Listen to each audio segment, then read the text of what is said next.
Here we go. Oh, and not going to introduce you. You can introduce yourself because I'm not going to do you justice. Well, I'll let you just get me started whenever you're ready. Okay, I think we are live. Okay, guys, as always, I'm just going to triple check because All of the things. I love being certain. Certainty is my jam. This is very true. For anyone who knows her in a different context, this is very, very true. Certainty is my jam. I love, okay, here we go. We are in. Okay, guys. So, and I'm just going to pop. So I have two screens. So I'm just going to look over here. So if you have any questions for Dr. Sarah, is it okay if we call you Dr. Sarah? Yeah. If you As have long any as it's questions polite, you can call me anything. for Dr. Sarah, I'm just going to keep an eye on the Facebook Awesome. screen over here, and you guys can just pop them up. And Dr. Sarah will be more than happy to get you some clarity and some certainty. So, anyways, guys, how's it going? Happy Monday and welcome to our virtual health spa for today. We have joining us the gurus of all gurus when it comes to hormonal health and, well, just everything. Dr. Sarah Wilson, who, as always, I am not going to introduce because I'm never going to do her justice. But let me just say that this woman has been transformative in my own health experience and has just shifted the way that I think about so many different things when it comes to health and weight loss and hormones. And so it was a necessity, a requirement that I have her. Thankfully, she agreed to come on. But it was mandatory that she be on here because she's just huge in the hormone space and in wellness for women. So I'm going to let you introduce yourself, Sarah, because I would just go on and on and on about you. So I know you'll keep it concise. You're adorable. I'm not that special. No. So why don't you tell everybody, yeah, just intro yourself. Awesome. So I am a naturopathic doctor and the author of a book called Finally Lose It. So I'm in the right space here when it comes to talking about hormones and weight and all of that kind of stuff and how they tie together. I also am the medical director of a clinic called Advanced Women's Health in Kingston, Ontario. So we are Kingston's only clinic that is focused specifically on women's health. I am the mama to a 12-month-old, which you will hear in the background. And prior, is so sweet. Oh, it's so he sweet. is a spicy Latino baby, but I do love him. But prior to getting into naturopathic medicine, I was actually a researcher. And the reason for that is because I was always the person who had to figure myself out. I was undiagnosed celiac for 18 years. I struggled with weight loss resistance for so long. Then I didn't have a period and my hormones were crazy and I couldn't figure out any of that. No doctor could help me. So I had to go into the research. I had to figure out all those things for myself. And so going into research was a really natural thing, right? I was like, awesome, I'm going to stay here, but I missed working with y'all. I miss people. And so I brought that back into naturopathic medicine. So that's my background. I also train naturopathic doctors because, again, I'm so passionate. Like I see in my practice every single day that women can feel amazing and that we have forgotten what it feels like to feel good. I call it the itty bitty shitty committee because you have like symptoms in every area, but your doctor's like, oh, it's normal. It's not a disease. You must be okay. And I'm like, no, no, no, no, no, no, no. You can feel well, you can feel healthy, you can be back in your body and identify with that physical form. And I'm really passionate about bringing that to women.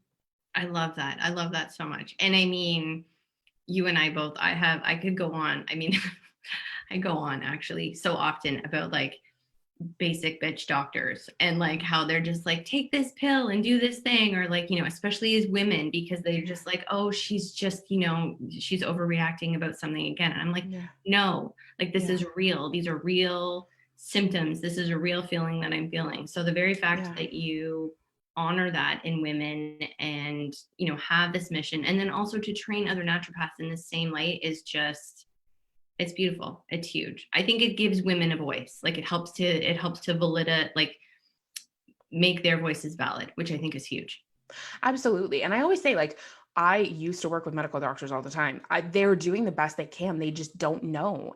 And instead of saying, I don't know, it's real for you, go see Sarah, they say, I don't know. You know what I mean? And so from that side of the coin, it's something that I think we can all do better on. Mm-hmm. Totally. Okay, so let's dive in because this is one of my favorite topics. Absolutely. Okay, so hormones is all the rage nowadays. Yeah. You hear it like everywhere, you see it, and so many people are talking about it, especially in terms of weight loss. Yeah. So I would love for you to jump in and kind of explain how hormones impact your weight loss and just like really break it down. Yeah. We are hormonal. Whether you are a man, a woman, a 12-month-old, we are hormonal by definition.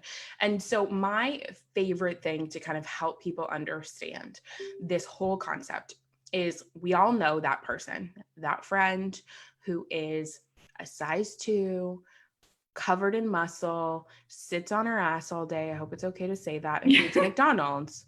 And then you are hauling ass at the gym and you're eating all the right things, which no one knows what that is. No one can know without testing your hormones. Let's be honest. You're doing everything in your power and your weight won't move. And what is the difference between those two things, right? That is the question, is like, why is she privileged and I am suffering? And it all goes back to hormones. Some people will be like, oh, it's genetics, it's this, it's that. It's hormones. It could be your metabolic hormones, right? Which metabolic hormones essentially tell your metabolism how to work, right? So they tell you how much fat to store, how much fat to lose. It's your brain's way of communicating safety, because fat is safety, right? Then we have gut hormones, which contribute back very directly to what's happening again with your body's set point. There's a lot of gut inflammation that sends out a trigger that there's stress in the body. That stress is going to change the way you store or burn fat. Then we have our female sex hormones, right? And our male sex hormones. And as ladies, we need a balance of those, which good luck, right? In today's day and age, it's hard. And then we have stress hormones. So there's all these different categories, and each one impacts the other in a very intricate way. And that's the play between everything is where we see weight change, right? So for example, if your brain is telling the rest of your body that you are too skinny, you are too skinny, even if you have 50 pounds to lose, obviously you're never going to lose weight, right? Because your brain is the master controller. It's going to increase your appetite, so you're going to be hungry all the time. It's going to decrease your thyroid hormone function, so you're going to feel cold and tired and constipated and bitchy and just awful, right? And then your metabolic function in terms of how you burn calories and all that is going to slow down. If that is happening by accident because of inflammation, because of certain food choices, because of hormone imbalances, it's very clear if I explain that to you, you'd be like, of course I'm not going to lose weight, right? So that's just one example of how all these patterns play together from a hormonal perspective. Oh my God, I love that. I feel like you were speaking to me like circa like 3 years ago. Like, I'm always tired. I'm constipated. I was like, that girl, that was so me. Okay, so then, well, I mean, I guess that leads into like my next question, which is, so how do you know then? Oh, we're getting, okay, good. Everybody's chiming in. Sorry, we're just getting like likes and hellos. I was like, oh, do we have a question? So how do you know then if your hormones, like how do you know if your hormones are actually blocking your weight loss, or like if if hormonally there's a problem with you losing weight then? Because I feel like that's the thing, is a lot of times women will just, because we're hearing it so much, they just assume like, oh, it's hormonal, but how do you know? Yeah. I think there's two different parts to this question. One is if you're struggling to lose weight and you are working with someone and they are helping you with nutrition plans, you're moving your body, you don't need to be exercising balls to the wall, moving your body, you're doing the things and you're not getting the results that are expected given that plan, it's hormonal. Fundamentally. The second part to that question though is yes, it's hormonal, quite likely, but are you working with a person who understands and can help you to eat and supplement if that's necessary, or do whatever to modify those hormones? And that's where the disconnect is, right? When there's no acknowledgement that it's hormonal. And people are like, calories in, calories out. I don't care if you eat lettuce all day. Hyperpalatability of food is not a thing. You have no joy in your life. Just eat, go to the gym. That's it. Like, you know what I mean? That's not sustainable. No one's going to get results on that in the long term because, one, it's not an acknowledgement that hormones are involved. Two, it's not an acknowledgement that you're a human. Basic fundamental function.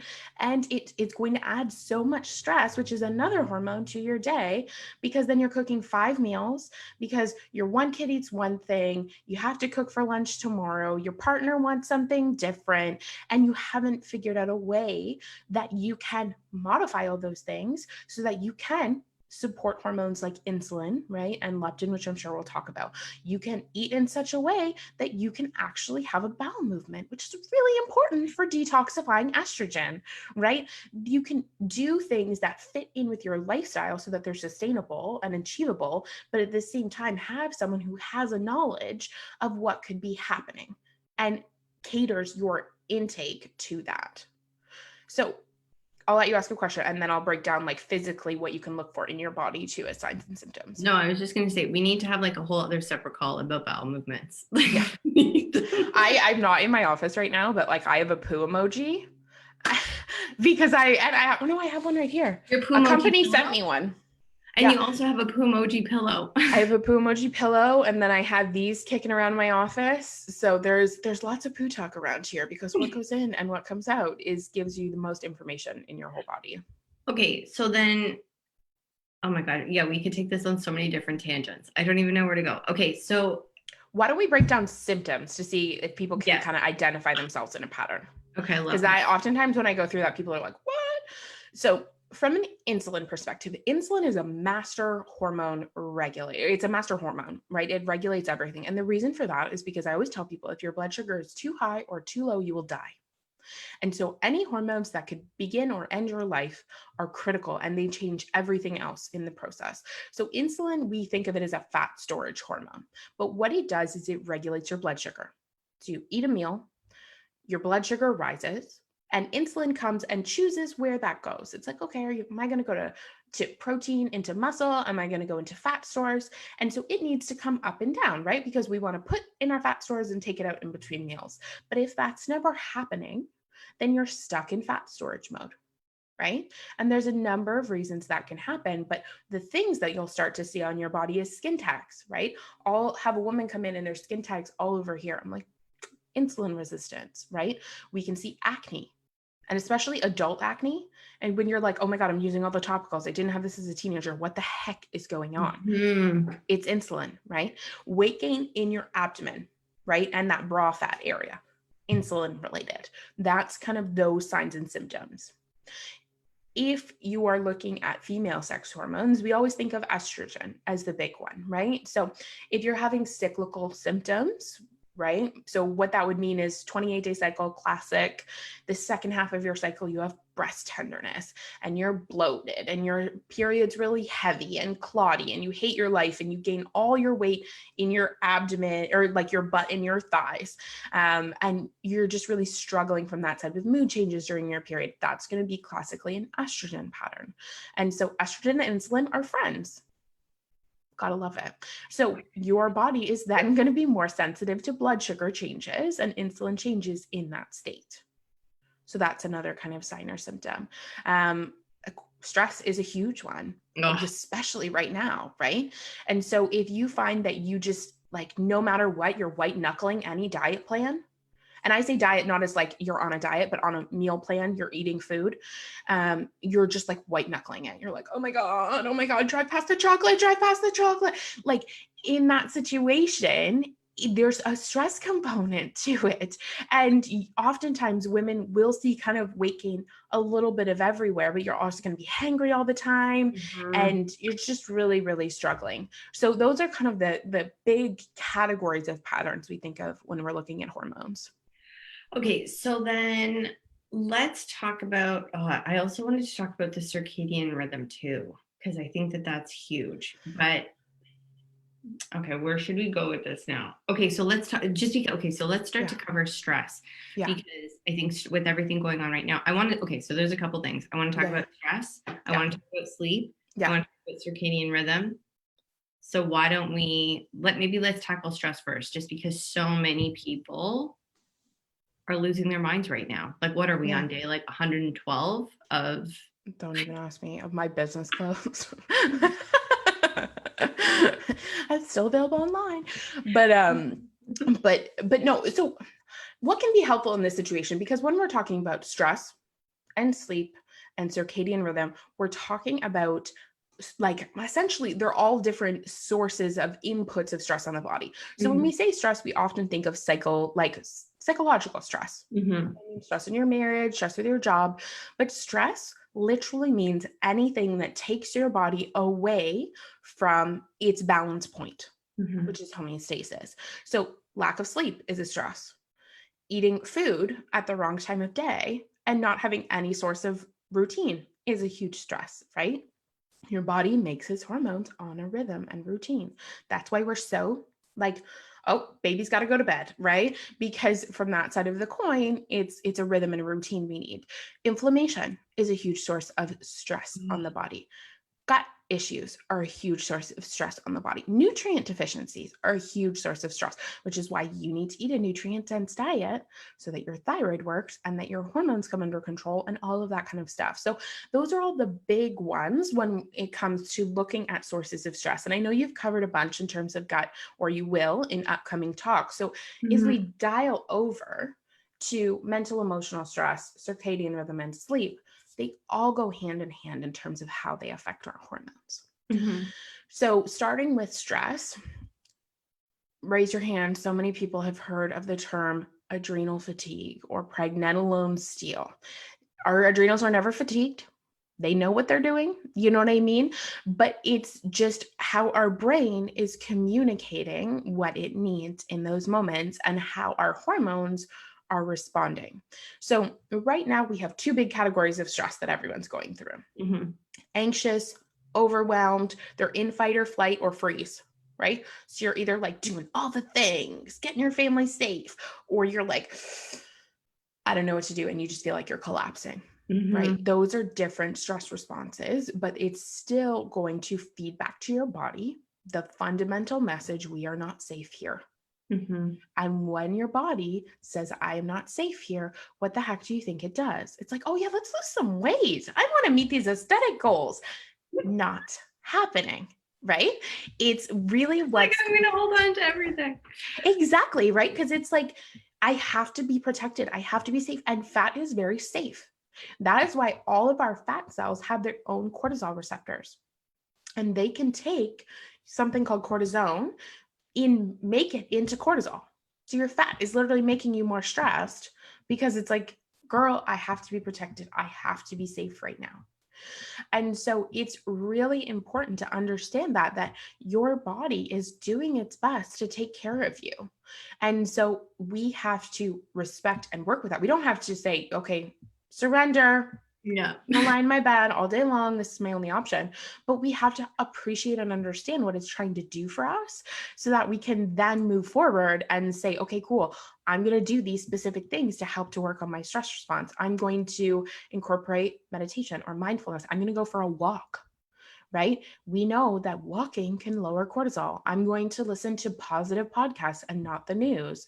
I'm going to get my ass to bed on time because, again, lack of sleep is a source of stress. So there's so many things we can control so that we don't see the negative consequences in our body. But it can feel like very victimizing when you're like, I'm doing all the things, I'm trying my best, and this dang stress response is preventing me from losing weight. It's just because we have to layer in a bit more support and a bit more like love up around that response. Totally. Okay, so can we talk about sleep? Because if there is one thing, if you're in my program, you know that there is like one thing where I'm like, girl, get your ass to bed every single day. So can we talk about sleep and how it impacts your body and its ability to lose weight and everything? So fundamentally, sleep is our reset period. If you're not asleep, your brain cannot clean up, right? Your brain cannot reset its metabolic hormones. And again, what do metabolic hormones do? They tell your metabolism, okay, go. So if you're not resetting that, if you're not working on that cleanup axis, if that inflammation in your body is not lowering, then hormonally, you're just destined for struggle, right? Then, not to mention that we now know people who sleep, I think it was less than 7 hours was the research study, have massively increased cravings the next day for carbohydrates and have an increased response to like increased insulin and glucose response to a meal. So it's like, okay, you eat this much chocolate and skinny girl who slept really well eats this much chocolate and you guys respond the exact same from a weight loss perspective. That's not fair. That is insane. Yeah, it's not fair, but it's just reality. And the other thing I always ask people is, what are you doing when you're not sleeping? Chances are you're not lying in a Zen state, you're snacking. You know what I mean? If you're up later, you're going to get hungry. And so many people are also snacking during that period of time. And when you eat after your biological nighttime, which plays into the circadian rhythm piece of the equation, you respond as if you're diabetic. So why do we do this to ourselves, right? So sleep and circadian rhythm go hand in hand for sure. And I'll get into that one in a second, but it's like so many hormonal things happen in our sleep that allow us and set us up for success the next day. Mm-hmm. I mean, it's so funny because even with Maddie and Sienna, like I have so many girlfriends. I mean, I had girlfriends contact me the other night. They were having like a wine Zoom call and they were like, okay, everybody's signing on at 9 p.m. And I was like, girl, I've already been in bed for an hour. Ain't nobody getting up for that. Like, and it's literally because I'm like, yeah. I know that if I want to get 8 solid hours, like 8, I usually try to aim for 8, 8.5, even sometimes. Like I've got to go. It's like, go to bed. Yeah. What could you possibly do? Like what could you possibly be doing that's more important than having that like reset every single day? And I can tell you the number one thing I hear in my practice, because treating as many patients as I've had, I've heard everything, is that is their time to themselves. That's the only time I have. My kids are in bed. I don't have, like, it's wine and Netflix. Like that is my only time to myself. And that is real and that is valid, but that can be changed. Mm-hmm.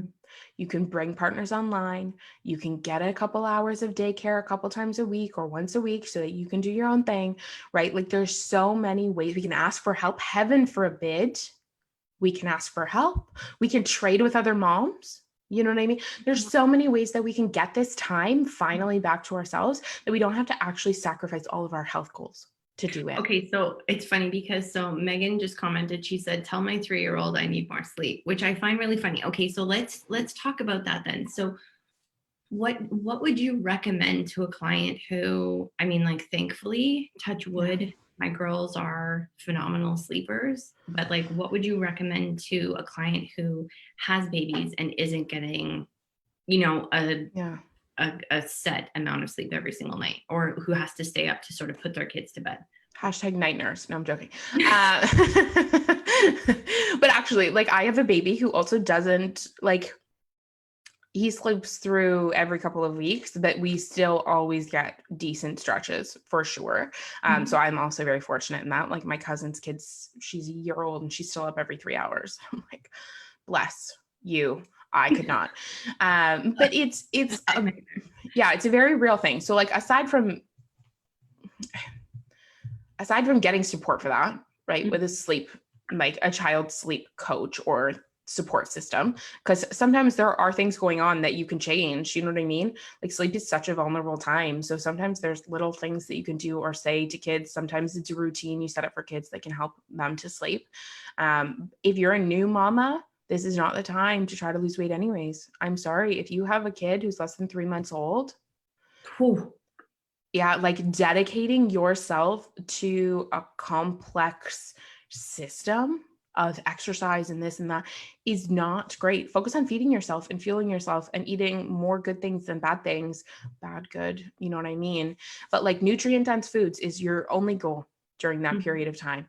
And then after that, it's figuring out how to prioritize yourself. So for me, Same. Like if my kid's going to get up, it's generally around 3 or 4 in the morning is his first like wake up. And then he wants something, right? He wants to be held. He wants something. So we're disturbed. So I'm in bed really early. Like I am just, that is my life. I am in bed probably at 9 or 9:30. And then at least I know I'm getting a decent stretch before he wakes me up and then falling back asleep again. It's also about efficiency of that sleep. This is the other thing. So I have patients, and I'm sure you guys have all experienced this, where you sleep 8 or 9 hours and you wake up and you're like, I think I would have been better off to stay up all night.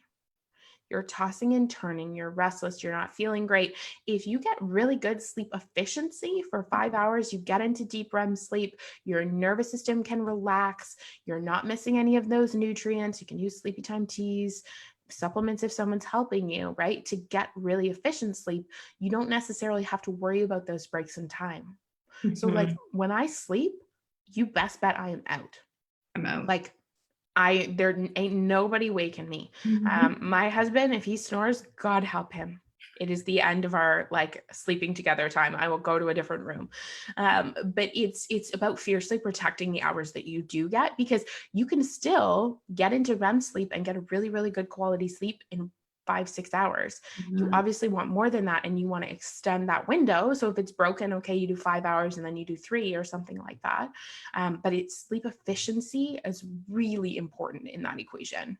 And I love that, which I think this is then going to tie into, I mean, maybe can dive into like the circadian rhythm stuff, because I think one of the biggest challenges that impacts like, that sleep efficiency is, you know what I mean? Like, well, again, eating late, but also everybody addicted to these things, like totally addicted. I know so many moms who are getting up, you know what I mean? Especially breastfeeding, if you're up in the middle of the night and then all of a sudden you're jumping on this and you're like, so can you talk maybe, and then maybe that'll be a segue into circadian, but how does blue light and being on your devices, like how does that play into everything? Yeah, there's so many pieces to it. The blue light exposure is a big one, especially when we're talking about at night, because as soon as blue light hits your eyes, it decreases your melatonin. And melatonin is our sleep hormone. It's also a very strong antioxidant, right? Oxidative stress is like rusting. We are all slowly rusting. We shouldn't be. We're not like cars. They should not break down. You know what I mean? We need to have systems that balance that out so we can repair all that damage.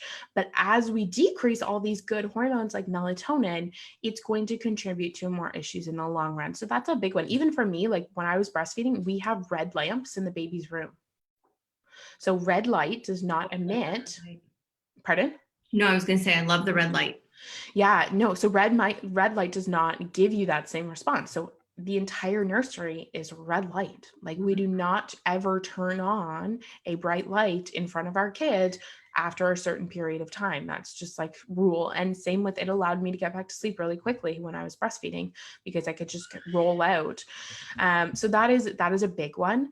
The other thing that we're neglecting is how many times do you pick up your phone and you're like, oh my God, look at all those nice things that I'm looking at? No, you're on Instagram comparing yourself, seeing someone else's perfect meal, seeing someone else's perfect kid and perfect light, and you're getting this like cortisol response, right? Unless you follow me, then you see my asshole kid. And then you're like, oh, great, we're in the team. No shame in that game. But actually, right, it's creating reality around it. And so like filtering your social media is a whole nother discussion, but it's something that I do fiercely. As soon as I'm over time with 2 therapists and a life coach, you get very connected to your responses.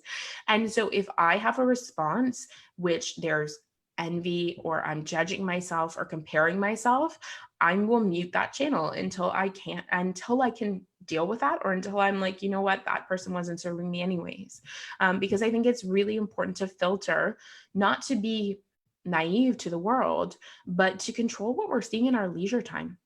Like it's so important. It's also really important to have a routine. Would you give your kids an iPad and then be like, a dormir, time to go to sleep? No, you would not, right? Because you're like, oh, that's stimulating. Oh, no, they're going to get tied up in their favorite show and they're not going to want to go to sleep. We are the same. We are We are grown-ass babies. And so we need to treat ourselves the same way, right? Like you need to create a routine. You You have need to to make mother sure. it's like mothering yourself. You have to mother yourself. Exactly. So blue light is a big thing. And like for me, who's on my computer all the time, I have blue light blockers on everything because you can change the light that it's emitted, because we also know now that it's causing premature aging of your eyes. So it's a thing. Like we need to be aware of it. And when it comes to circadian rhythm, we have melatonin, which is dictating our biological nighttime. And if you're on your phone and you're not getting told it's biological nighttime, you better bet your efficiency of sleep is not going to be as good, right? You're not going to get that same cleanup, immune system reset. You're not going to get that same benefit from those metabolic hormones. Same with because we have a 24, so circadian rhythm is 24-hour clock, right? It's what dictates when you poop, when you sleep, when you wake up, all that kind of stuff. Aside from if you're experiencing other hormonal issues that disrupt that, right? So if you have insomnia, there's so much you can do. Get help. But with that, if you're going to sleep after like midnight, you actually don't have the same quality of sleep. You're not getting the same benefits from sleep as someone who goes to bed before because of those circadian rhythm shifts. So where would you say, and not to interrupt, but like, so what is like the minimum, like where would you say like you have to be in bed by this time? If I have my preference, I like people to be in bed by 11 at the latest. Okay. Like latest, because for the most part, then you would get at least 11 to 6, which is 7 hours, and you're getting the benefits of that immunological time of day, which so many studies are coming out on this. Like, this is not opinion. Everyone wants to be like, oh, that's your opinion. No. This is like, we know Alzheimer's disease risk increases, insulin resistance and diabetes risk increases, breast cancer risk increases. All of these things increase when we're not sleeping well. And when we're not getting that time, right, window. So shift workers, we see this all the time. It's really, really important that we are having some semblance of a routine. And routine does not mean, like, I know some people go super hardcore with this. They're like, I'm up every single day at the exact same time, like 5:05 a.m. or wolf now. Right. But you know what I mean? Doesn't need to be that hardcore. It doesn't need to have that much certainty attached to it. You can have a window, right? So I wake up anywhere between 6 and 8. Okay, that's fine. I go to bed anywhere between 9:30 and 11. Okay, you know what I mean? We can work within that. It doesn't need to be perfect, but it needs to be a rhythm. And there are things that time this rhythm, right? So there are inputs in our eyes and our mouth and our liver, which is really cool, that tell our body what time it is. This is why we get jet lag. This is why Canadian winters suck, because your body's like, yeah, I would really love to still be asleep. I don't understand why you're waking me up right now, because it's not getting the entrainment. It's not getting told what time it is, right? So you're like groggy and everything, which that's why those light therapy lights, like the happy light and things like that, are amazing in the winter. Yeah, because you just turn it on when you're getting ready or answering emails or whatever in the morning, and it gives you that bright exposure in your eyes, which times your circadian rhythm. Okay, and I don't want to interrupt you, but before I forget, no, it's okay. I could talk all day long. You know this. No, and I want to go back to this. So please, one of us has to make a mental note because I don't want to lose this. Lindsay had a great question. And then I also kind of want to dive into the shift work, because there are a lot of mamas who have shift work in here. So yeah, Lindsay said, do naps count towards cumulative time night of sleep? Daytime naps. Is, I'm assuming, what she's asking. No, a power nap is everyone's friend, but you don't get the same quality of sleep in terms of that regenerative sleep, like immunological sleep. Restorative. Okay. Yeah. And then Kama said, at the risk of being on the wrath of new moms who have baby sleep issues, I have the opposite problem. I go to bed before 11 and can't get up before 10 without great difficulty. I seem to need more sleep than most. Yeah. Although I'm often awake for 1 to 2 hours in the middle of the night. Is that a thing? It is. That's very much a thing. And there's one of multiple different things. I won't get like too deep and dirty here, but there is something inhibiting your hormone production in terms of your cortisol signaling, right? And anyone here who wakes up between 3 and 4 in the morning or anywhere between 2 and 5 and who cannot get back to sleep, cortisol is blocking your weight loss, sister. But it is like, that is a cortisol time. Like blood sugar dysregulation, any of those immunological stresses, anything like that, inflammation, that is going to cause you to wake up, and you wake up with a start and then you run through your to-do list and it takes like 45 minutes, an hour, 2 hours to get back to sleep. That's how long it takes those stress hormones to get out of your body. So it's I hear it all the time, but it's very related to what's happening with your blood sugar and your stress and your hormones during the day. Mm-hmm. In this situation, if you're getting to sleep and you're sleeping 12 hours and you're still not, like, you still don't have the get up and go, there is something bigger happening in your body. There's something immunological probably happening. I'm gonna go. There's this little, like, it's called an organelle, but there's something called a mitochondria, which is the battery of your cells. And if you don't have what you need to make energy, which comes from these mitochondria, and they're not working well, then it's a huge struggle. Then you're really feeling chronically fatigued. And so you need to work on those things. Okay. So, and it, like, is there any tips that you can give, like, of how, like, what they should do? So number one thing, nutrients. If you don't have enough iron in your body, ladies, you're not going to feel energized. B12 is the same thing. If you don't have enough, it's really, really hard. Also, pulling out inflammatory things in your diet is a really great one, right? So things like gluten and dairy, sometimes corn, soy, sometimes eggs can make a massive difference. And it feels hard, but especially in the gluten dairy conversation, if you have something that is increasing inflammation in your body, it is harder to not take it out. It is harder to live like you're currently living than it is to feel how you could feel. That's what I was going to say. I was like, I will all day to dairy and gluten if it means that I can get 8 hours of sleep. Yeah. When you're exhausted, like, I hear you. You're sitting on the other side of that screen being like, easy for you. I hear you. I work with you all day, every day. I hear you. And it's just one small step. Instead of eating bread, have some sweet potato. You know what I mean? You choose one meal for 1 week and you just slowly improve it, and it gets easier with time. Mm-hmm. Totally. Okay. So then let's do the shift work, and then let's jump to the circadian rhythm stuff. And then I also wanted to ask you too. So for the blue light, just because I'm sure that there are a lot of moms being like, okay, well, shit, I watch Netflix and then dive straight into bed. What's a good window of TV to bedtime? Like, what would you say, like, you need a good, like, a space? Yeah. It's so dependent on everyone's individual situation.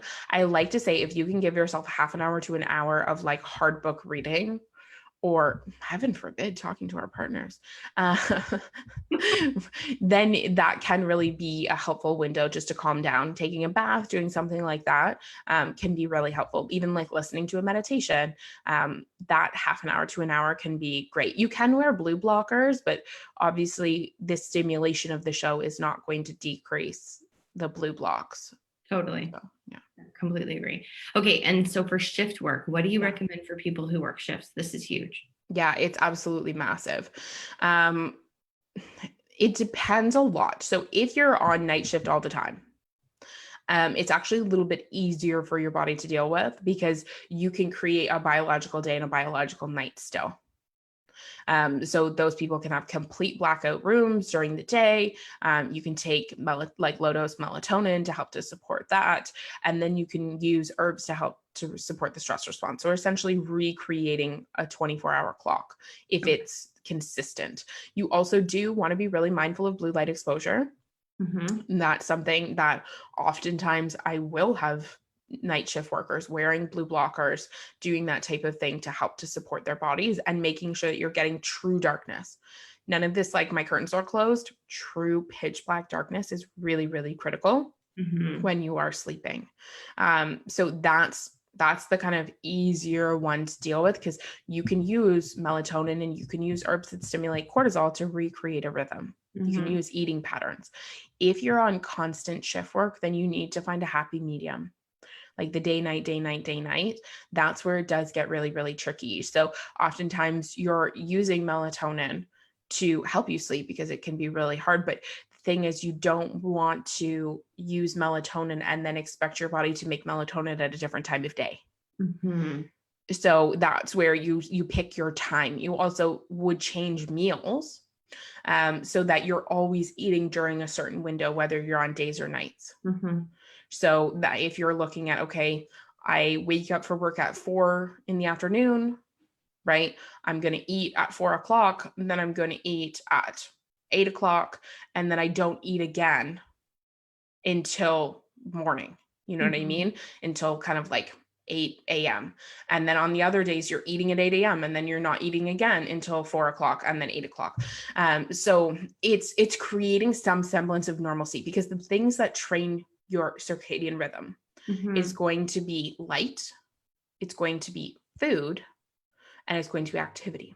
Okay. So trying to create a happy medium around meal timing and activity timing, and trying to keep them at consistent times of day, is often the thing that gives you the best results. Okay, so let's dive into the circadian rhythm stuff, because I love it. Yeah. Yeah. So again, circadian rhythm, 24-hour clock, it is going to control when you release your metabolic hormones.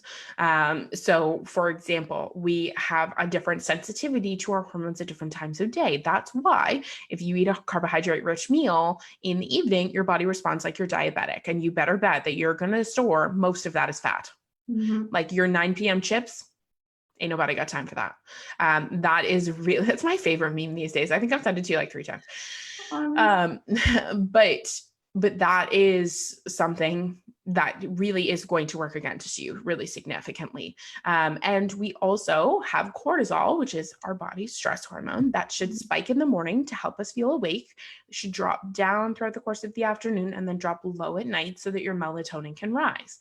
That should all happen on a clock. If that's happening at the right times of day, we feel awesome. If you're getting a spike in your stress hormones at night, that's going to prevent the melatonin. You're not going to sleep well. And then we're going to see more issues with resetting those metabolic hormones. And what I mean by that reset, the reason why that's so critical is because you want to wake up in the morning burning fat. That's everyone's goal. You need equal amounts of time burning fat to storing fat in order to maintain your weight. Mm-hmm. So if your metabolic hormones are always telling you store, and they're not resetting, you're going to have more issues, right? Your body's not going to have that equilibrium. And so you're either going to gain, or you can't get out of that equal mode, right? Mm-hmm. Your brain is not allowing your body to sense the differences that you are inputting. So you change your diet, right? You start exercising more. Nothing changes. That's not because you're lazy or cheating. That is because your brain is not allowing that to happen, because of issues with stress, because of issues with hormone imbalances, because of issues with the circadian rhythm. My mind is just like, I love it. I love it so much. So in terms of like the circadian rhythm, so what would you say is a good, like, is there a good general clock for everybody, or do people have their own clocks? Like, so like if somebody wanted to sort of like start to align themselves with with their circadian rhythm, like what would you recommend? So the best thing you can do to get started is, no matter what time you're getting up, get bright light exposure. Get outside, drink your tea or your coffee outside. Get that bright light exposure in your eyes. Then before you go to bed, make sure you don't have that bright light exposure, and set semi-consistent wake up windows and sleep windows, right? That is such a huge thing, because your body knows what to do. If nothing else, your body is the most intelligent thing in the entire world. We just need to figure out why it's not doing what we want it to do. It's doing what it wants to do. It is protecting you. But what is it protecting you from? That is the big question. That is my job, right? I'm like hunting for a reason that the body is protecting itself. And I'm like, okay, I need to fix you. But with that, if you get outside, you get that bright morning light exposure before bed, you're not getting that light exposure. Say you're going to be up by 8:30. That's your like cutoff time. And then you're going to be in bed by 10:30, right? Then creating that, everything else comes into alignment. Of course, you need to have like healthy nutrition patterns for your insulin to be low and your inflammation to be low. That's critical. But your body will do exactly what it needs to do. I never ever worry about that. And so would you say with food, it's sort of like in the same thing, like eating consistently around the same time every single day is huge? Yes and no. I Ooh, know. yes and no. I know. Breaking your fast. So fasting windows, I am in the right people who have the right hormones, and I know they have the right hormones. Intermittent fasting can be incredibly helpful. So 16/8. Meaning But you eat for 8 hours a day, you fast for 16. exactly, not the opposite. I would be God's gift to women if I said eat 16 I hours a would, day. oh my God, that'd be great. Yeah. So if that looks like you're eating from 9 to 5 every day, that's my ideal rhythm for people, right? 9 to 5, you're perfect. If you have to eat dinner at 7, right? And you are doing intermittent fasting, let's say, I don't know, 4 days a week. You're not doing it every single day. You eat at 7, you're going to get up and eat breakfast some days, right? And then other days you're going to eat later. I always say try to keep your lunch and your dinner at the same time. So those 2 meals at the same time. Because I do think the benefits of intermittent fasting outweigh the circadian rhythm confusion to some degree. The biggest issue, if it becomes an issue for you, then you just need to pick a happy medium. So say you'll do 14 hours every day. And the way you'll know that is, one, you get hangry, right? So you're like shaky, you don't feel great when you're doing 16-hour fast. That's one sign. But And it's not good. Or that's not good. Yeah. okay. The other sign is that you're super bloated those days, because your body also makes digestive enzymes on a circadian rhythm. It anticipates when you're going to eat, and it starts making acid, and it starts making enzymes and doing all these really awesome things. And so if it can anticipate when you're going to eat, then you'll either get heartburn because you're making too many acids and that type of thing, or you'll start to see issues with bloating and that. That's crazy. Which is so Body funny. is so cool. Which is so funny too, because they like especially with intermittent fasting, like, you know, I love the fact that you say for some people it will work, for others it won't, because I think that right now, Yeah. you know what I mean? It's all of these things that are all the fads. So like people just jump on and then they're like, it's not working. Like, what am I doing wrong? And it's like, it's not you. Like, do you know what I mean? Like, well, it is, but no, there's a bigger issue. Yeah. Like there's a bigger issue.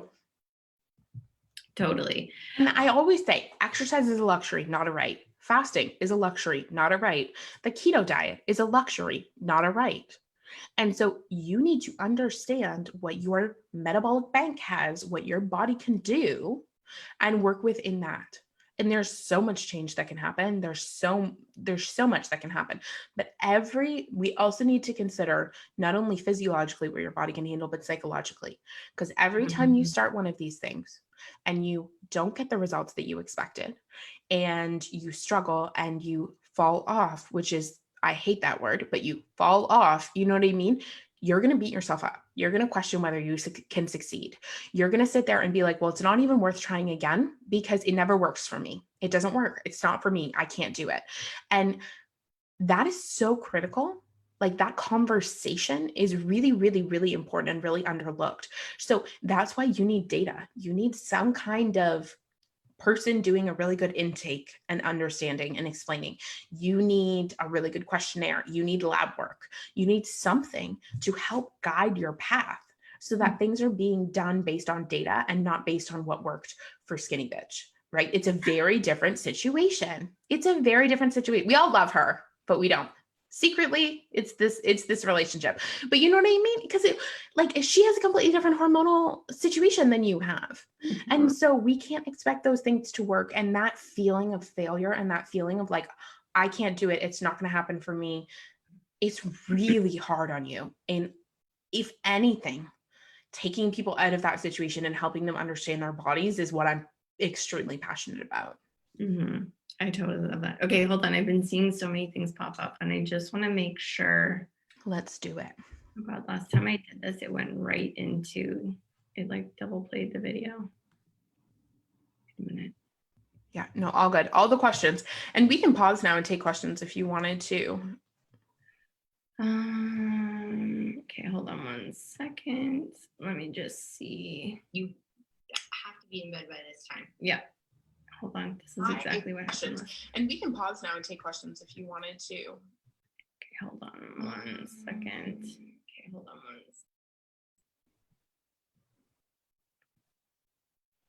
second. Let me just see. See how it plays it. Oh my goodness. Yeah, I know. Okay, here we go. Technology is so frustrating.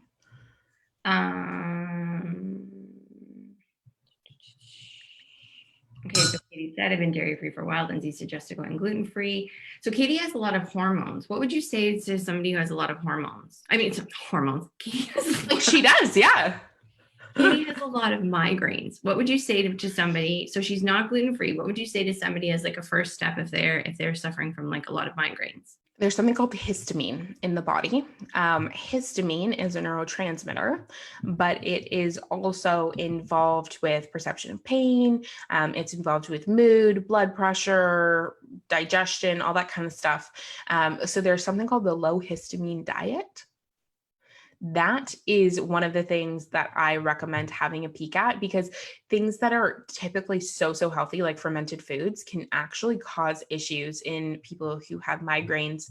And some people who have migraines also have period pain and anxiety and like heart palpitations and that kind of stuff. So supporting your gut bugs, which cause a lot of histamine issues oftentimes, and looking into this, which it is grain-free for the most part, this like low histamine diet can be helpful. I'm the hater of all things fun in my practice. Everyone's always like, you ruined my life. But alcohol is a big trigger for histamine as well. That's why people get migraines with alcohol. So looking into those major food categories of dairy and grains, any kind of like leftovers, like the food that's in your fridge for like 5 days and you're like, should I eat that? No, the answer is no. For histamine people, otherwise go for it. And then looking at fermented foods, eating less of those, that type of thing. Okay.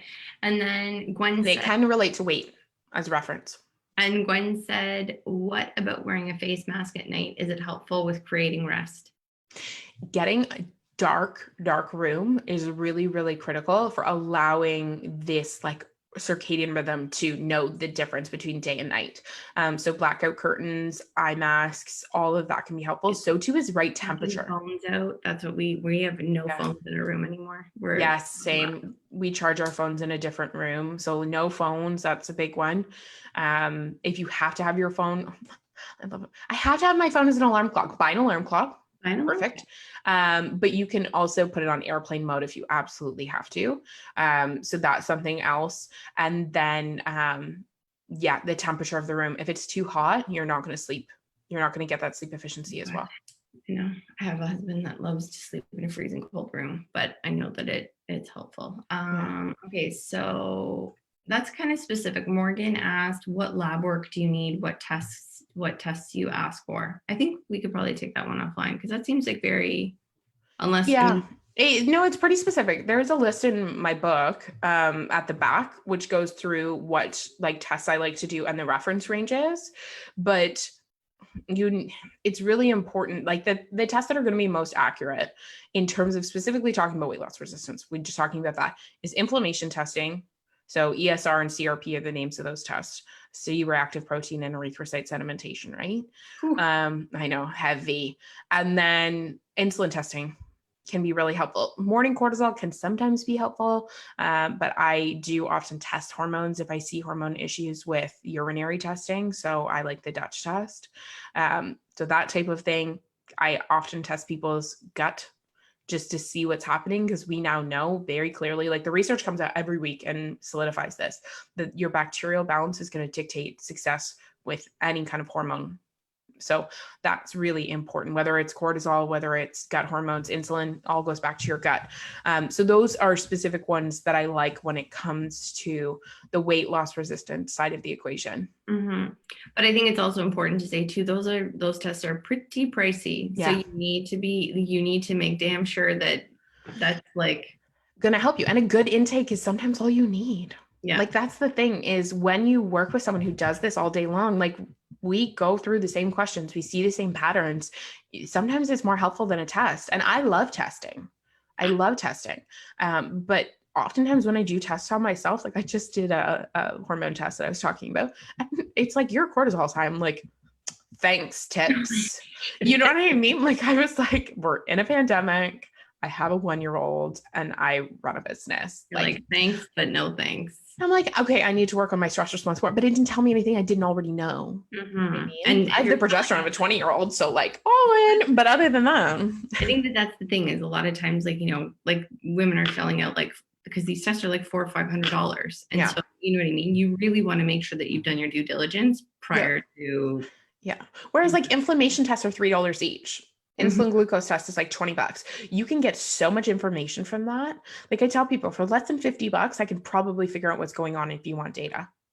So then we get sexy, right? And we do the gut test and the hormone test and like all this stuff, but like that's not foundational. The foundation needs to be set. We need nutrient sufficiency. We need to lower inflammation. We need to do all of these other things so that we can even get the benefits. Because if you're not sleeping, if your circadian rhythm is off, if you're not eating the way you know you need to eat, if your insulin and your glucose are not under control, if your inflammation is off the charts, how am I going to fix your hormones? Right? So these foundation pieces are so critical. They are critical. Okay, I'm just trying to be cognizant of time. Cool. Okay, so Shauna said, if you covered this, how long before bed should we quit the phone? Shauna, it's 30 minutes to an hour. Sarah said, how do you moderate your insulin if you think that that could be the problem? We didn't really talk about insulin, or did we? We talked about it briefly in terms of what it is. So there's been research done on how when you eat something, how your body responds from an insulin perspective. And so there are certain food categories that stimulate insulin a lot. Carbohydrates is one of them, minus certain ones like berries, for example, don't really stimulate insulin that much. And it's because they're really rich in something called polyphenols. Again, nerd moment, colorful things are great. And then protein. They're great. Like protein and dairy, actually. I always see dairy makes babies chubby for a reason. That's its whole purpose. It does the same thing to adults. But that's because it stimulates insulin. And then protein actually stimulates insulin, but it's a good stimulation because we need insulin. Really important to regulate blood sugar, but it also takes amino acids into your muscles. That is why bodybuilders cycle carbs and proteins because they're trying to like get the benefits of insulin, but then take it away and lose fat. Mm-hmm. Girl. But there's 5 different insulin patterns. So customizing your meal plan to your insulin pattern can be helpful if it's a really tricky situation, but oftentimes just getting started, you know what I mean? We end up moderating these things anyways. Mm-hmm. Yeah. Just so, as always, like your brain, just so many good. My pleasure. I like half scare people with their nerdy moments, but it's fun. No, I could geek out like on this all day. I love it so much. Okay, so is there anything else that you want to add that we haven't talked about that you think people would want to know or should know? I think the main takeaway, because there's so much that I would want to impart, but that's why my course is 15 weeks. There's so much information that we feel like we have coming at us. How to eat, what to customize, what to do.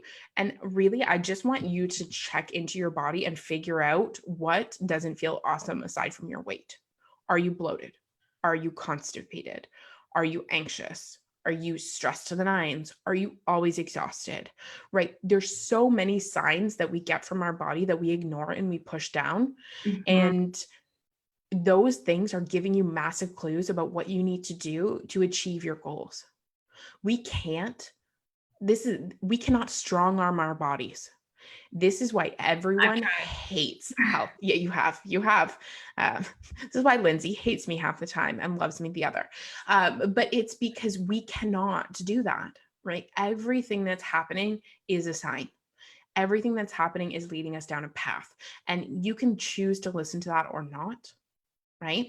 But you're going to get much better results if you're like, it may feel hard to cut dairy, but it's harder to feel like this. Mm-hmm. It may feel hard to pay attention to what I'm eating and to do some self-care every once in a while, but it's harder to feel like this.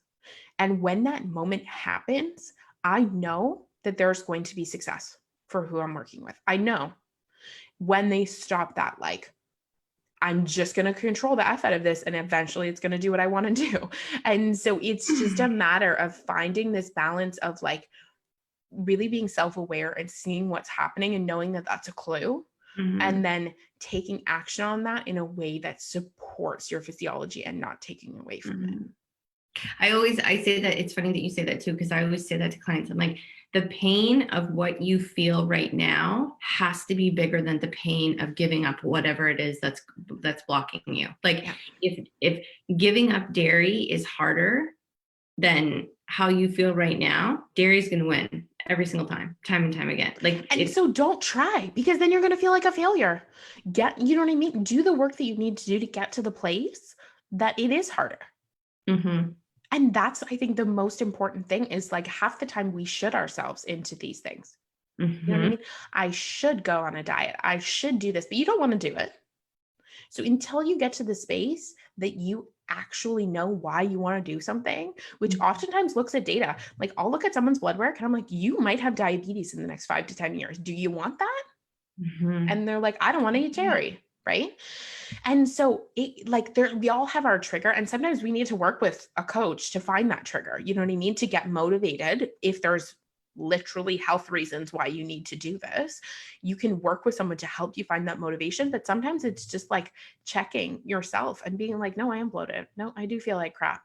No, I don't want to have sex with my husband because I don't want to be naked and bloated. You know what I mean? Whatever that looks like in your life, it's important and it's relevant, and it's really, we make light of it, but these are going to be the things that when they add up are going to make you take that action that you need to take to feel like your best self.